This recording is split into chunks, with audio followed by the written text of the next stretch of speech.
The year was 1976. It was the United States bicentennial. But something happened in that year that was quite unique in the wine world. There was a competition happening in France that year. So all of these incredible wine critics and famous winemakers all gathered together to taste wine blind. So they had absolutely no idea what was in their glasses. And at the end of the tasting, there were two wines that really showed out above the rest. What were they? It was the Chateau Montelena Chardonnay and the Stag's Leap Cabernet Sauvignon. Here we are at Stag's Leap, and this is Lecture 17, California. This is the first time we're speaking about the United States. The competition I spoke of, the 1976 Judgment of Paris, really thrust American wines, California in particular, onto the international scene. It put America on the map for high-quality wines, as the first country in the New World to go up against the benchmark of France and create a unique style that the world has come to respect and recognize.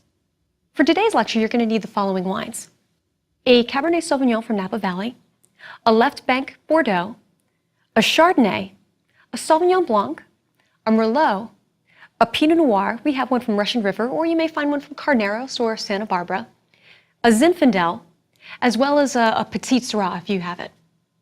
Now, before we get into this lecture, I want to demonstrate Old World versus New World to you. We've talked about this in other lectures, but I thought I'd really point it out to you on your own palate. If you'd like to do this with me, then get out your Cabernet Sauvignon for today. And if you have one or want to stop the DVD and go get one and come back, grab a Left Bank Bordeaux. Just make sure that the price of both wines are relatively the same and that they're from the same vintage. This makes it much more apples to apples. So let's compare and contrast the color of both of these wines. Well, they're roughly similar. Both are made from Cabernet Sauvignon, so they're thick-skinned grape varieties, so it's no surprise that they're both deep ruby purple. Here we have our Frog's Leap is a little bit deeper in color than the Pauillac that we have. Now let's smell both of these wines.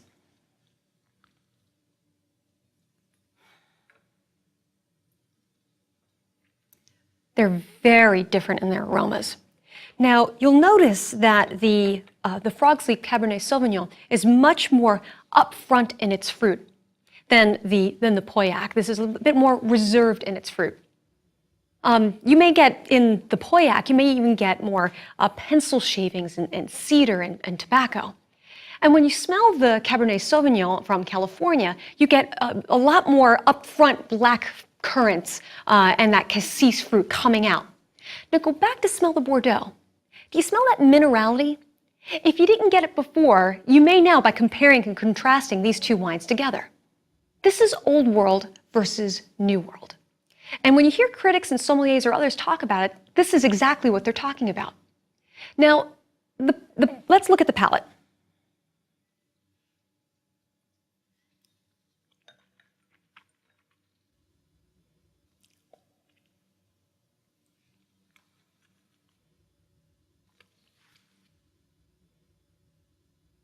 You'll notice that on the palate, the California Cabernet Sauvignon is much riper in its fruit and has a little bit lower amount of acidity. That's a clue to us that this comes from a warmer climate. What I want you to see too is the focus of these two wines is quite different. The California wine is, like I said, more upfront in its fruit character, and the Bordeaux is more reserved in its fruit. But it's more focused on its terroir-driven notes, more the minerality, the pencil shavings, and even a hint of violets. But this is not to say one is better than the other. They're both around the same price. But I want you to see the differences between these two wines and really appreciate them both for what they are. Now, in Lecture 1, I mentioned that the U.S. looks to be the #1 consuming nation of wine in the world. So where did our love affair with wine begin in the United States? We loved wine from the beginning. Some of our founding fathers, such as Benjamin Franklin and Thomas Jefferson, were wine fans. Benjamin Franklin is known to have said, "Wine is a constant proof that God loves us and loves to see us happy." And you may remember a book that came out in 2008 called The Billionaire's Vinegar, which is about the most expensive bottle of wine in the world, allegedly owned by Thomas Jefferson, that broke records for price sold at auction in 1985. Thomas Jefferson traveled all throughout Europe and repeatedly wrote home to encourage friends to purchase specific wines he really liked. He might be America's first wine critic, actually. He even knew of the health benefits of wine, and he's known for saying, "I double the doctor's glass and a half of wine, and I even treble it with a friend." Now that's a wine enthusiast.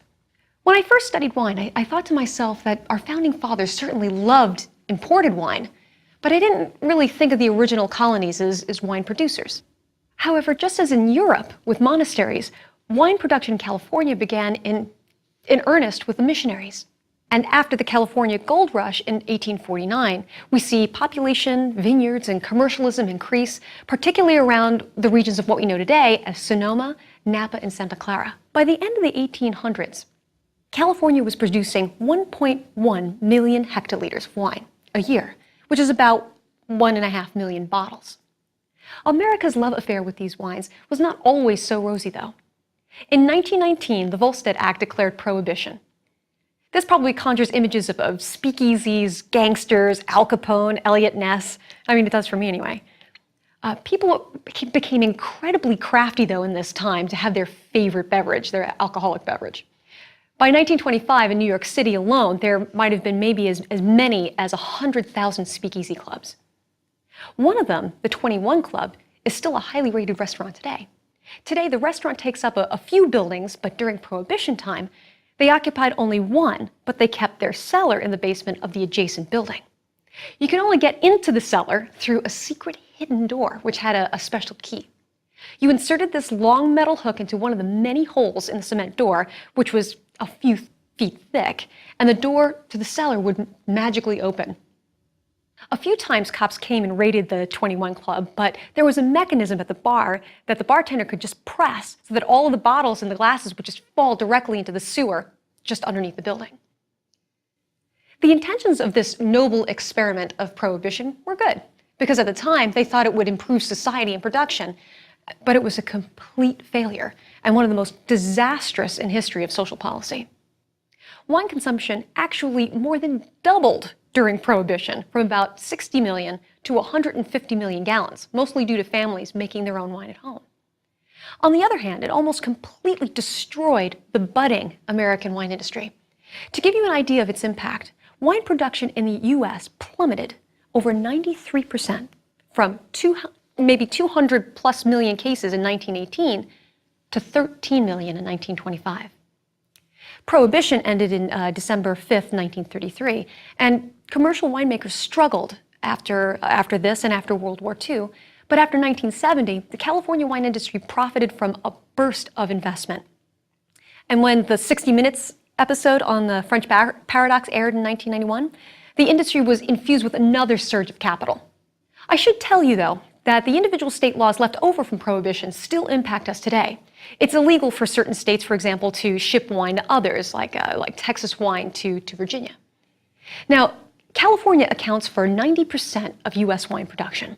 That's 189 million cases a year, making this state the fourth largest producer of wine in the entire world. It has a great climate for growing grapes. Let's use Napa Valley as an example. It has about 57.7 degrees Fahrenheit average yearly temperature with over 2,000 hours of sunshine a year.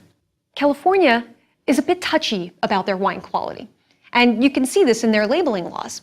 Although federal law requires 75% of wine to come from the state to be on the label, California state law says 100% of the wine must come from California if it says California on the label. So let's delve a little deeper into specific regions. In Europe, we had a specific region called Appalachians that were singled out for having a unique character. If you see this geographic location on the label, it must come from this region and showcase the region's characteristics.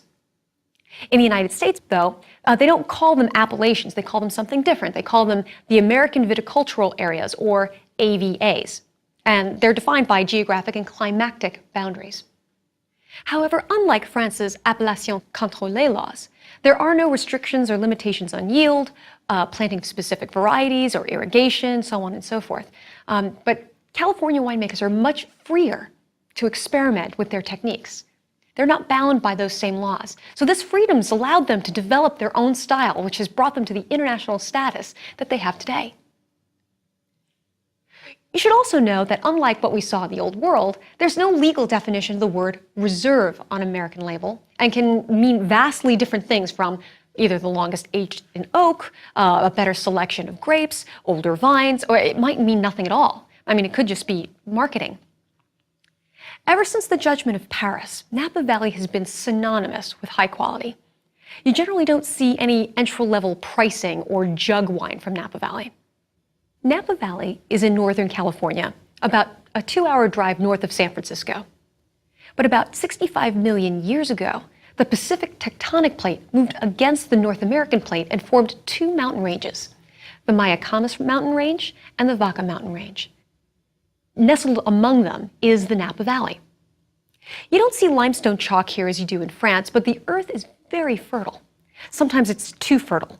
Rich soil is not necessarily a requirement for grapes, and too many nutrients can force the vine to focus too much on the shoot and leaf growth, which we call vigor, than on the fruit. So many times Napa producers have to do something to restrict the vine's vigor, meaning the green parts of the vine, to direct the energy from the vines into the grapes for higher quality wine, rather than the green parts. If you've ever been to San Francisco, you realize how cool and wet it can be. Mark Twain was quoted for saying, "The coldest winter I ever spent was a summer in San Francisco." However, the Mayacamas and Vaca Range Mountains form a protective barrier that subdues the maritime influence and prevents much of the stormy weather from entering the valley. So when you take that drive from San Francisco north to Napa Valley, you literally witness a climate change. It gets much sunnier and drier, you'll notice. In addition, unlike some climates in Europe, where it rains throughout the growing season, in Napa it mostly rains in the winter months, which means spring, summer, and fall are generally ideal. This is called a Mediterranean climate. Not only does this make it perfect for vacationing, but growers don't have to worry as much about fungal disease as they do in Europe. Also, because of the climate, vintages are very consistent year on year. Although occasionally a critic might rate a particular vintage poorly, in general you don't see a bad vintage in California. Not like you do in cooler climates in Europe, anyway. However, this beautiful, sunny, dry weather during the entire growing season has only one flaw. They need water at the right times during the growing season to make quality grapes, so irrigation is necessary. If you're a wine enthusiast, and perhaps you've been reading ratings and blogs, perhaps you've come across the view that irrigation is a bad thing, because they don't do that in Europe, or because it's not natural. This is a little short-sighted, as European vineyards, particularly in the north, don't need water, don't need irrigation because of their climate. However, methinks they protest too much. Years ago, I was in southern France, and while I was walking through the vineyard, I spotted irrigation tubes. And I asked one of the workers, what are they for? And he says, they're for the roses. I'm like, all along the row of the entire vineyard? No, it wasn't for the roses. Here we have a Napa Chardonnay and Cabernet Sauvignon, which is what they're best known for in Napa Valley. Here we have the Chardonnay. Notice it is a yellow gold color. It's not too deep, it's not having orange flecks in it, but if you compare it, let's say, to a Sauvignon Blanc, you're definitely going to see it's a much deeper color. And if you compared this wine to its classic in Burgundy, a white Burgundy, you would definitely notice that this wine is deeper in color. Let's do the chest, chin, nose test. This is not as aromatic, but again, that's Chardonnay. But what we do get is a lot of appley fruit, like Chardonnay, but it's more ripe. It's almost like baked apples, or almost like apple pie. And also you get a hint of butter, which we've talked about before. We talked of malolactic fermentation in a previous lecture, and that gives us the diacetyl that's created there gives us that buttery kind of aroma, and also reduces the acid a little bit. So let's taste it.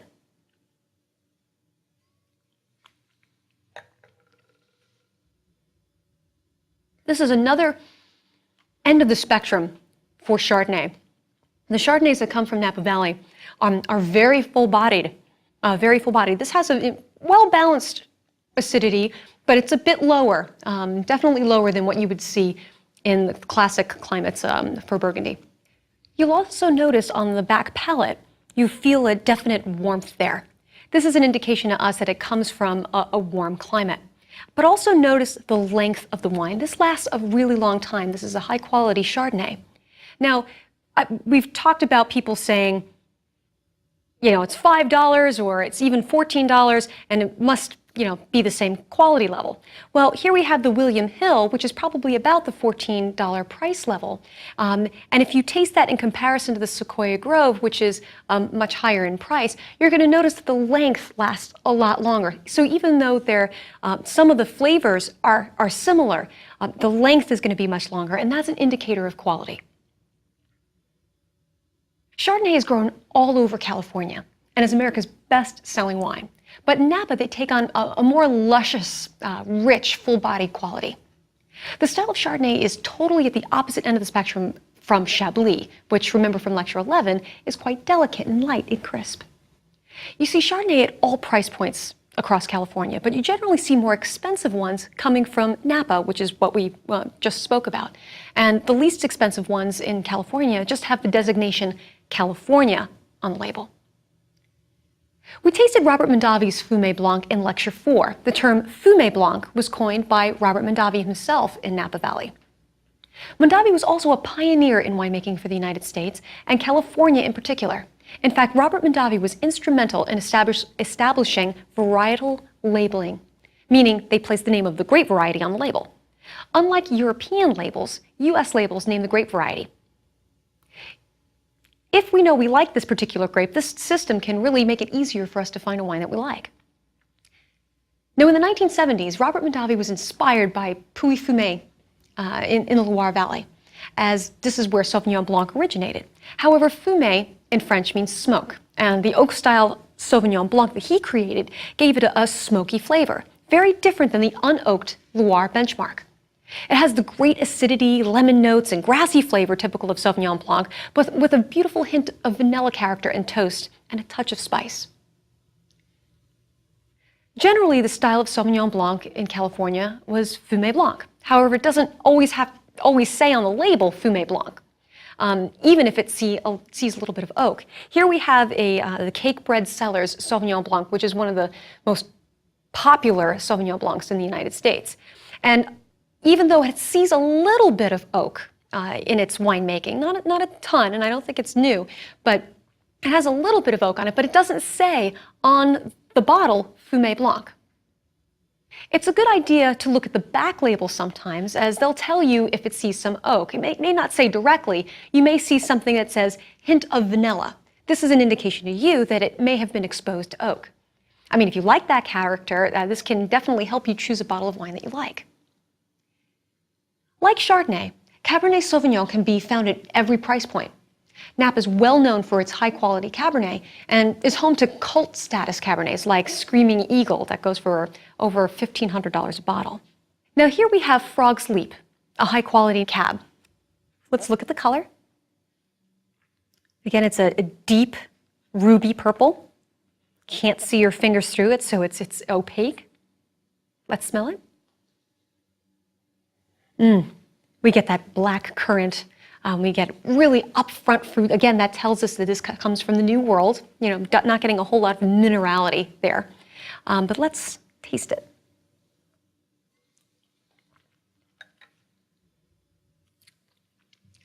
Very, very fruity. And sometimes what they call California Cabernet Sauvignon, there's a word they call that it's jammy. You'll see the word jamminess a lot in wine critics, especially when it comes to California wines. But this definitely sees it. And you see a little bit of vanilla character on there as well, so you know that this has been matured in oak. Now on the palate, it's definitely dry, but it has this sweet impression of fruit. It doesn't have any sugar in it, but it feels and seems sweet. But it's got a good tannic grip, and sometimes the oak, you know, the oxygen that gets through the oak can really round some of the edges of those tannins.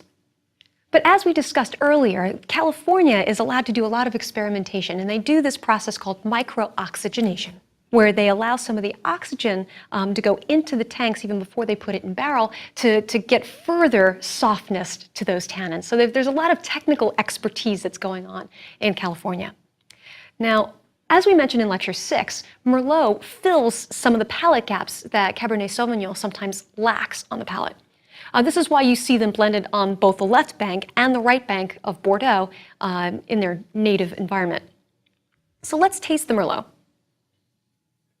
Here we have Frey Brothers, which is actually a Gallo brand. And it's deep in color. Definitely notice that it's deep in color. This is a thick-skinned variety. Again, that's a clue.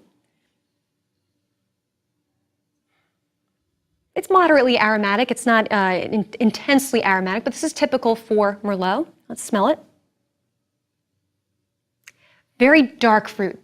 A lot of blackberry, a lot of black plum, but again, we're getting a jamminess in there. It's really rich, ripe, upfront fruit, which is the typical sign for the New World. Now let's taste it.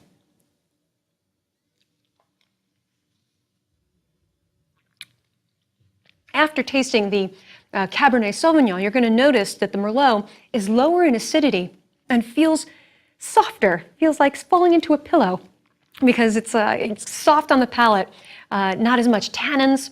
It's a little bit softer in its acidity, and it's got this stronger mid-palate. It feels fleshier, and they call that more mouth-filling fruit. And this is why they say that Merlot, it has a lush mid-palate, and it fills the gaps for Cabernet Sauvignon, which seems to kind of have a lower mid-palate. But the fruit in the California Merlot is quite succulent.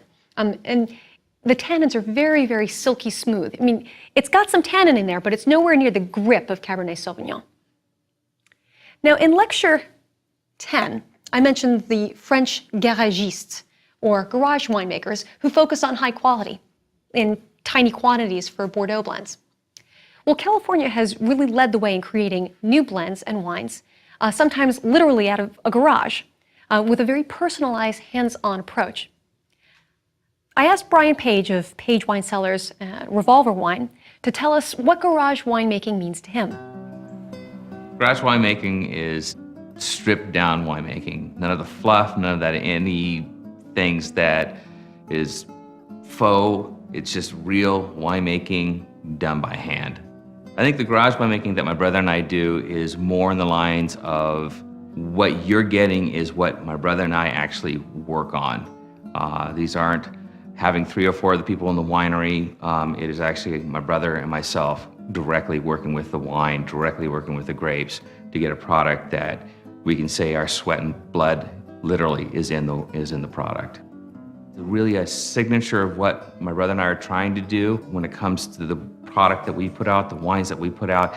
It is really truly a direct connection, a direct reflection of what we're trying to do as a family and as 2 brothers making wine. To the west of Napa Valley is Sonoma Valley, which you may also have heard of. Do you know where the word Sonoma comes from? Actually, it's derived from a local Winton Native American word for nose. So I think it's appropriately named for a wine region, don't you? Instead of one, there are 6 fertile valleys that combine to make up Sonoma, and its reputation for quality is renowned, though they're not as well known as Napa Valley. In general, Sonoma's climate is cooler than Napa's, especially in the north of the valley, because it's closer to the ocean and isn't protected by those mountain ranges. It's also much hillier here too. The topography kind of reminds me of Piedemonte, where, you know, driving through here, I got sick in the car going around all of these little twists and turns. But this means there's all kinds of pockets of unique microclimates for terroir. Sonoma producers are the pioneers of cool climate grape varieties in California. Where Napa may be the Bordeaux of the US because it does well with Cab and Merlot, Sonoma is the Burgundy because of its focus on Pinot Noir. They have Chardonnay as well, and because of the cooler climate, Sonoma Chardonnays tend to be a little higher in acidity and lower in alcohol than those of Napa. Here we have a Pinot Noir, and it's from the AVA of Russian River Valley. Look at the color. It's a Pinot Noir, so this is definitely paler. So this is a thin-skinned variety. Definitely smell a lot more aromatics here, but again, that's typical for Pinot Noir. It is an aromatic grape variety. And you get those beautiful bursts of strawberry fruit and raspberry fruit and cherry. And for Russian River, always, my benchmark for Russian River has been, don't laugh, it's cherry cola. But that's my marker for Russian River whenever I taste it. Bourgogne Rouge smells more mineral-like. That's Old World, but this is New World Pinot. So you get a lot more upfront fruit there. And some people say that California Pinot Noir smells almost like strawberry jam. Now let's look on the palate.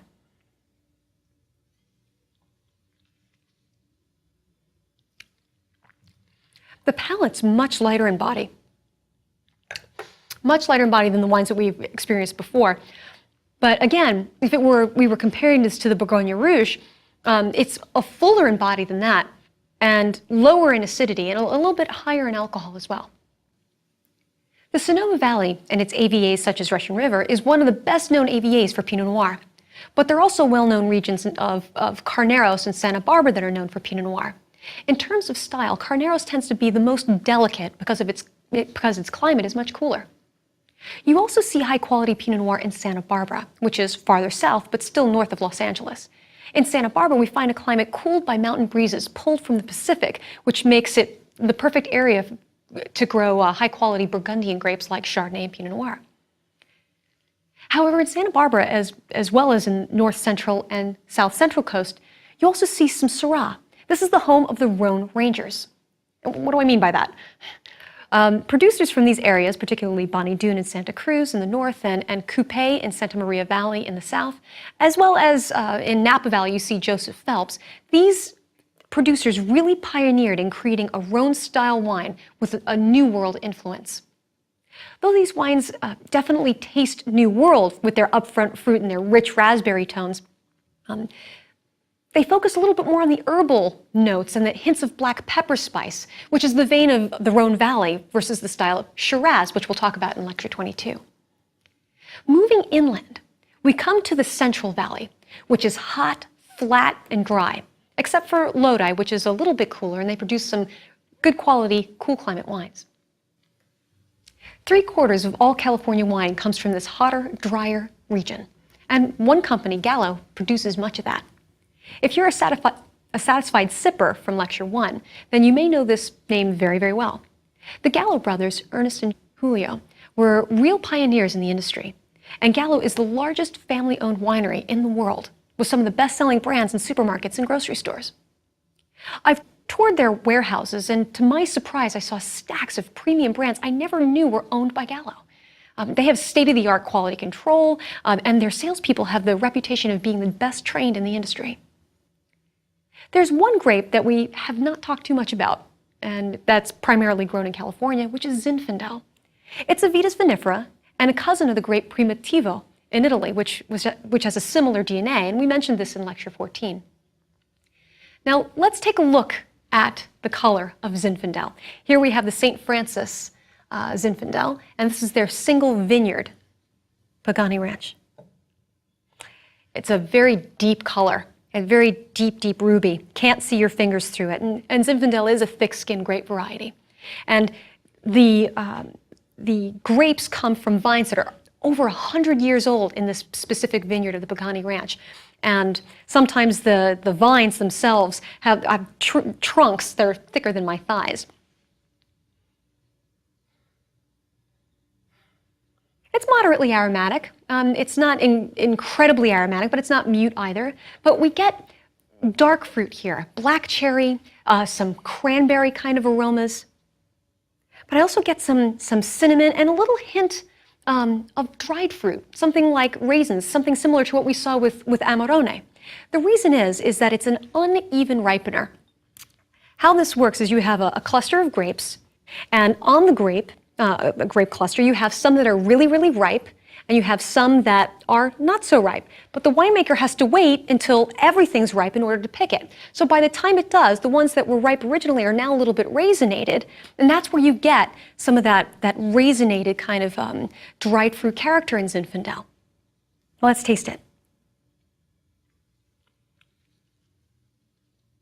You'll notice it's really quite nice in its acidity, because even though it's got an intense amount of fruit and very full-bodied, that acidity balances it really, really nicely. But also notice you got a lot of warmth there. It's pretty high alcohol, and Zinfandels are known for its high level of alcohol because they can get really high to like the level of port. But some of the flavors that we're seeing here is very similar to what we saw in Amarone in Lecture 13. But this has a seamless balance. And you'll notice on the palate it's got a very chocolatey kind of texture. And I think this one definitely has some American oak in it because I get a little bit of the coconut character in there. Now, one of the wines I started with when I was studying was the St. Francis Old Vines Zinfandel. I loved the intensity of fruit, spice, and American oak in this wine. And it's a real powerful wine for such a great price. Here we have what I just tasted was the Pagani Vineyard from Sonoma. Like I said, these vines are over 100 years old. And when you have vines that are that old, it concentrates all of the berries. It concentrates all of the fruit and everything into those berries. That's why it's very, very rich and luscious. You see Zinfandel all over California, and it's another beach bunny. It loves the sun. You also see great Zinfandels in Paso Robles AVA in the Central Coast. Another incredible variety you see in California is Petite Syrah, which actually has no relation whatsoever to Syrah. It has very, very tiny berries, which is probably where the name Petite came from, and it creates wines that are very deep in color, dark in fruit, and like blackberries and plum and black cherry, but a rich density and high level of tannin. Here we have the one from Bogle, which is, I think, an incredible value because when I buy it in New York, it's for about $12. It has so much flavor and so much punch for such a reasonable price. By this point in the course, you may be thinking of going to California wine country. It can be a great trip with your sweetheart and with your friends. Well, when you do go, if you haven't already, you'll be visiting winery tasting rooms. And there is etiquette you should be aware of. So let's close today's lecture by going back to Stag's Leap for a lesson on what to do during a wine tasting. When you arrive at a tasting room, what they're going to do is provide you with a list. And sometimes they are tiered or leveled in different categories. They will give you different glasses. Now, Ben, why don't you please tell us what do we have here in this selection? Well, what we have here is a Chardonnay, a single vineyard Chardonnay from one of our estate vineyards, and then 3 Cabernets, 2 from our estate vineyards, and then 1 that is a blend from our 2 estate vineyards as well. Thank you. Also what they give you is a piece of paper that you can write notes on. What you also have as well is probably a paper towel just in case you spill any of the wine, and you have a spittoon, which is actually quite important. So you're going to pick up your glass, you're going to do the 5 S's of tasting wine, which we've already covered. So you're going to see, you're going to swirl, you're going to sniff, and you're going to sip.